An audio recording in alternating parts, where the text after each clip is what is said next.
అంబేద్కర్ గారిని ఒక కులానికో వర్గానికో పరిమితం చేయడం చాలా చోట్ల జరుగుతుంది. కానీ అది చాలా తప్పది. అందరి వాడు అంబేద్కర్ గారు అంటే మన రాజ్యాంగం అందరికీ, అందరూ కూడా దాన్ని అనుసరించాలి.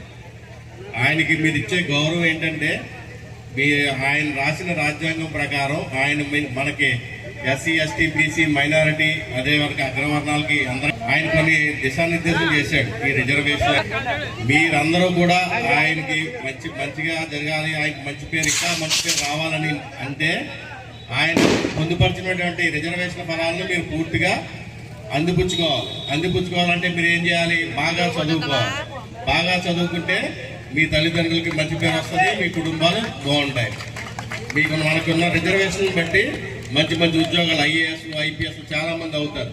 కానీ కొంతమంది చిన్న తప్పులు చేసి ఒకసారి కేసుల్లో ఇరుక్కుపోతే ఇంక దేనికి పనికి రాకుండా అయిపోతున్నారు. దయచేసి తాగుడు చిన్న వయసులోనే తాగుడు మొదలు పెడుతున్నారు. తాగుడు, గంజాయి, సిగరెట్లు ఇటువంటి అవన్నీ మొదలు పెడితే మీతో పాటు మీ కుటుంబంతో పాటు మీ ఊరుతో పాటు రాష్ట్రానికి కూడా చెడ్డ పేరు వస్తుంది.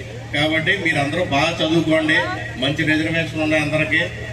మంచి చదువుకుంటే మంచి ఉద్యోగాలు మనకి కాంపిటేటివ్ ఎగ్జామ్స్ అన్నింటిలో కూడా మనకి రాయితీలు కల్పిస్తారు. చదువుకోవడానికి రాయితీలు ఉన్నాయి.